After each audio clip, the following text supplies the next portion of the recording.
Welcome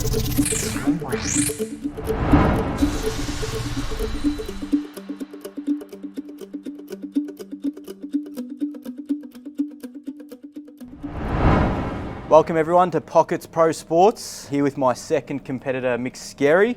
He's a one-time world champion, two-time Australian champion, and actually the current Victorian champion. How are you, mate? Good, yourself? Not too bad, thank you.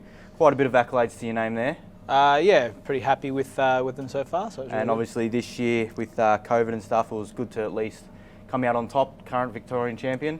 Yeah, well, that was at the start of the year, and pretty happy with, there hasn't been too much going on at the moment because of COVID, and to be able to get that win at the start of the year was really good. So Yeah. So obviously Nationals this year, I believe they've been pushed back. So you'd still be part of that team? Yeah, still a part of that team. I think it's been pushed back now to January, I think it was. Yeah. So yeah, looking forward to that when it happens. Yeah. Hopefully it happens with COVID, but we don't know anything at the moment. So yeah. That's good. So obviously you've been playing for, you said 21, your age 21, so not too long in a pool's perspective. Yeah, I didn't really know much that this existed really, with all the tournaments and stuff. I started playing when I was around 21, 22, and went and played with a friend of mine, and then those people at the Stanford Hotel actually said, would you like to play league? And yeah, here I am, 18 years later or so, playing pool and representing, Yep. my country and Victoria and all that. So, and again, the current Victorian champion. So yeah, you can thank your mates for that one. Been waiting 15 years for that actually. I did win it the first time in 2006, and I always wanted to win it one more time. I came very close a few years back and lost in the final frame against Mark Robertson. I was about this much too short in one of the shots, and ended up losing that 6-5, I think it was. So yeah, so you could be after a bit of vengeance in this comp. Definitely. Look, we're always very competitive when it comes to things like this, and yeah, definitely revenge is it's on the everything. cards. Yeah. So with the you've only been playing for X amount of years. Being 21, did you actually have a role model looking up to, or you just sort of just burst onto the scene? I didn't really know too much back then. So a lot of these guys, like Mark and all that, they've all had the,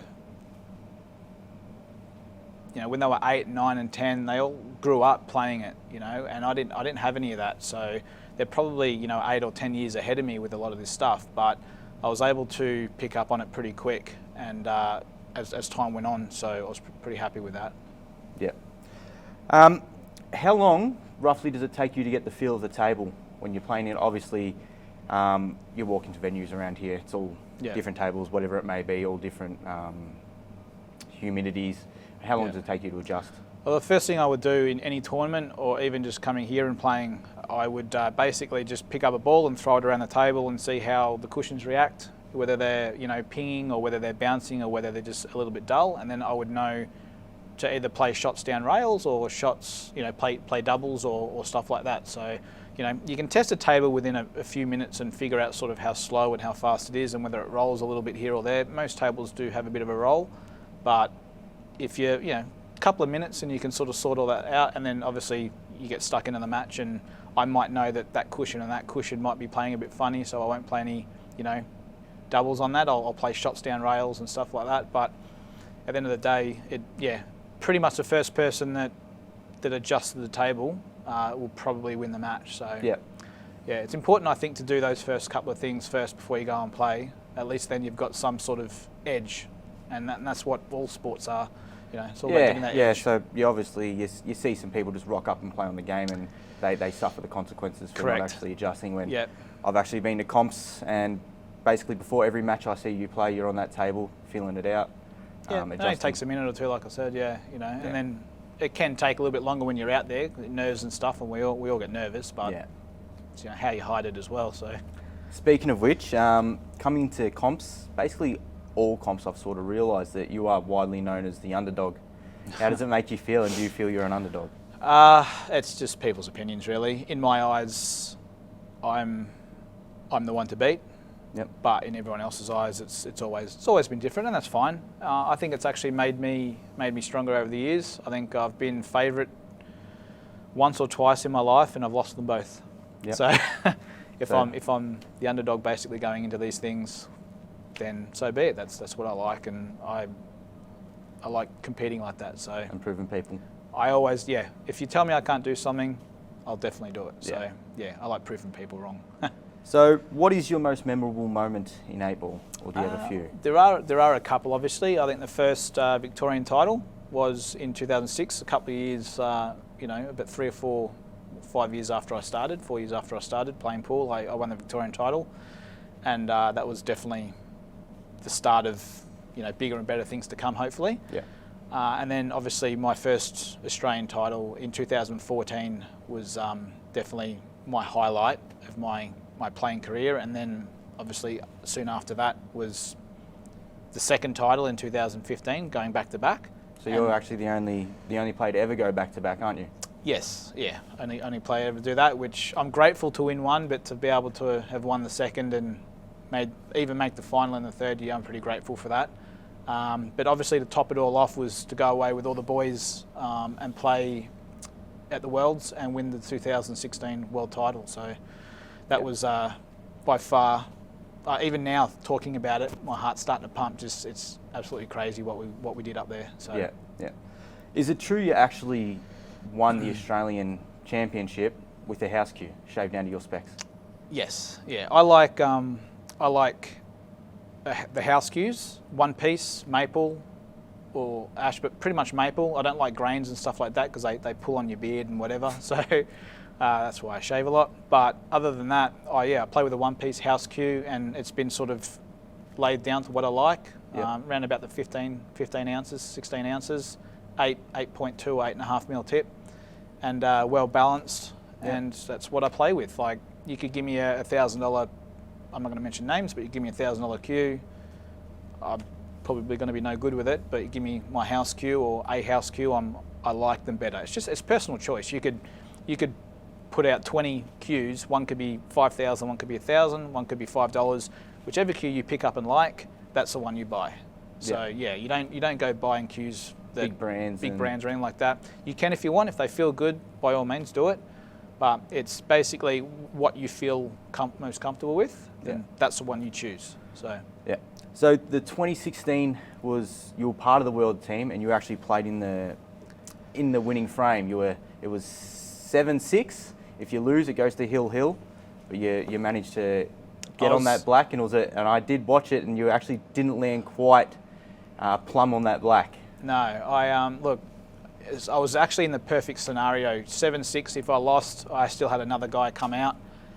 But I was hoping that, honestly, I was hoping for anyone to do it before it got to me. I saw Justin out there, and he hardly had a shot to that final. And I was hoping for one of the boys to do it, and it came to me, and I was lucky enough to be that person to actually get a chance to knock in that final frame for us to win the world title. So, yeah, look, whether I did it or someone else did it, we all wanted to go there for the win, and we got the win, and it was one of the best experiences of our life. It's pretty much what we played all these years for. We've played against each other like even in this tournament, But to go away as a group like that, and to have such a strong I'd say one of the strongest sides ever to go away, and to be able to do it over there, especially when being up there, they don't actually let us play on the actual table itself. So they gave us a table at the back, which was worn and quite disgusting, really.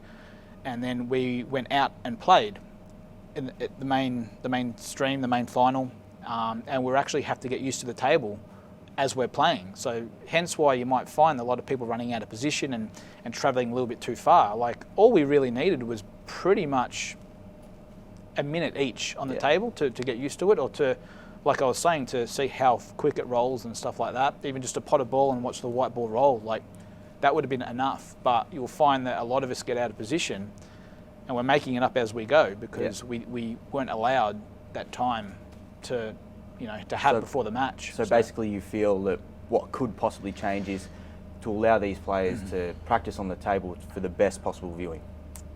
Correct. Yeah. But even to make it fair too, I think with us it was a little bit unfair, but at the end of the day we got the job done, and it was amazing. So and when you go away overseas, there's so many factors that can come into, why things might not work, or why things might happen. But at the end of the day, you got to put it all aside and do what you can and focus on the mission itself. So in 8-ball, who's the toughest player you've come across? I would say would have been my early years when I first started. Pretty much, I played Brett Rogers a lot. I worked a lot with Vince Falcon and Tim Shelton, and my sort of Dr. Phil head coach on the side was Kev Harvey. So I had a few guys around, and they all had their unique ways of teaching and giving their wisdom to you. And I think a few of those guys, pretty much Brett, I would say. Brett would have been the one guy over maybe a couple of years that I really wanted to get better at and beat. And I did say to him one day, I will beat you in these long races and stuff like that. And that gave me the motivation to want to do that and to want to learn and get better. And, I remember my first time I did beat him was at Princess. And I beat him 11-8. And I felt like I'd won a massive tournament. So I've lost to him so many times before that, but it was a good achievement for me at the time. And then so I'd say Brett. It took me a couple of years when I first started to beat him. Obviously the players now, they're all hard. Yeah. But I remember back in the day, it took me quite a long time to get to a certain level to be able to get past that winning line and beat Brett. So. Thanks, Brett. And Brett's now actually probably one of the most known coaches going around. Very good coach. Definitely queuing. If anyone's got anything to do with queuing, he's the man to go to. So I remember back in the day, I spent maybe only an hour with him, and he showed me all I needed to sort of know. And here I am today, sort of, being able to knock in a good ball. So yeah, kicking goals. Yeah, definitely. Can you tell us where you think the sport is heading in Australia? I think the sport has been getting healthier and healthier over the last 5 to 10 years. So I think, especially with what's happening now with Pockets and the amount of time and effort they're going to put into this tournament, and by the looks of it, this thing's going to be very massive and will only help the sport grow. There's obviously ones over. There's the Supreme Series and all that stuff over in England. We have, got black ball, we've got, world rules, we've got so many things going on with this game at the moment. I think it is quite healthy, but I think what TJ and Pockets and all that and you guys are doing with this tournament is going to be next level, and I'm looking forward to see what it brings. So. Yeah, beautiful. Can you tell us what led you to the decision to decide to be a part of this tournament? Pretty much, by what I've been told, the level of professionalism that's coming into this has pretty much never been done before. So, again, it would always, you go to a boxing match or you go watch the snooker or something like that, it's always professional, tables, refs, everything. It all looks absolutely amazing. And I think with this tournament, we're going to feel like that, and it's going to, I think it's going to be a really good kick. So a professional feel. That's right. And plus, again, don't want to miss out on something as good as this. So yeah. What's your main focus coming into this tournament? To enjoy myself, to have fun, and obviously to win. To win. It's always to win. Like we're all the boys that are coming, they're going to be competing in this thing. They're all here to have fun, but enjoy themselves. But deep down, they'll all want to win. So, yeah. I've been asking all the players this. International rules, formerly Supreme, on Supreme tables, which is what we're doing here, which is going to be a first for Australia. Yep.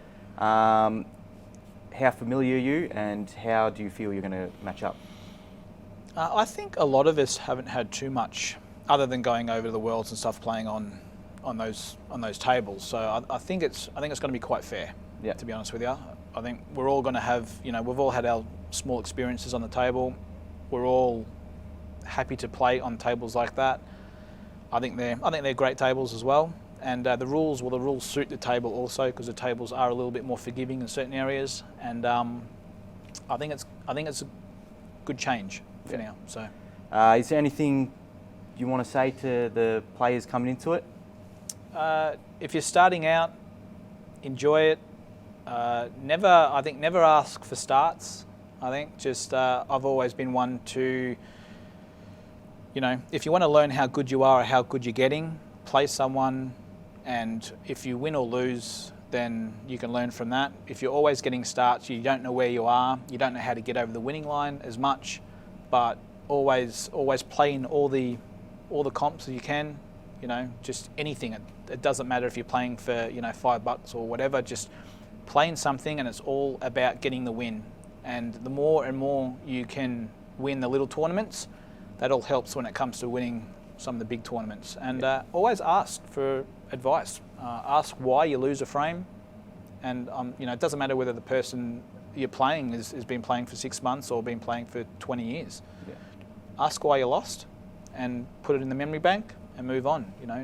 And that's it. So just say, like, all the top players, they're very approachable to come up to and have a conversation. I would say Rusty isn't approachable, but look, Rusty, yeah, he's one of the most approachable guys you can get. But we're all approachable. So ask questions, and you'll get very good answers that may save you 6 months or a year of finding out yourself. Yeah. So always ask questions. Always listen to a lot of the older generation as well. They've been around a long time. And one thing that I've done is always listen to everybody. Yep. Never sort of say, I won't listen to you, but I'll listen to you, because that person that you might not want to listen to might have that 1% of information that could help you in a match down the track that could make you a final, could win you your first tournament. So, yeah, well, they say 4 brains is better than 1. Correct. So, we know that you've got 3 children, but in the most recent years you've actually had twins.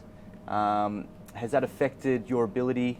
How do you actually get solid practice in now? When they first come along, I didn't have much sleep at all, and played in some tournaments and some money matches and didn't do too well in them. But yeah, it's like anything. If you want to make the time, you'll make the time. I've got a table at home, lucky enough to have a table at home, but it's not about hours and hours and hours. It's about quality and not quantity. So I'd rather do. If you're going to practice, don't do 5 hours of practice. Do 45 minutes of proper 100% practice and concentrate. Have a break, go away.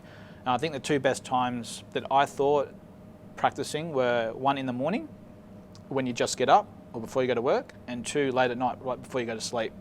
And the reason is, whenever you play a tournament, it's always pretty much early in the morning, or most of the time early in the morning. And when you win a tournament or in a final, it's late at night and you're tired.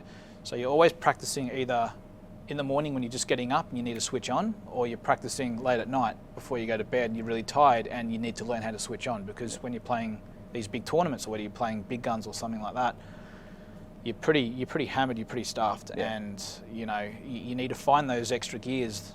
Otherwise, you're no chance to win. Run out of steam. Yeah. Yep. Well, there you have it. Our second competitor, Mick. Welcome aboard, mate, and we look forward to it. Appreciate it. Thank you very much.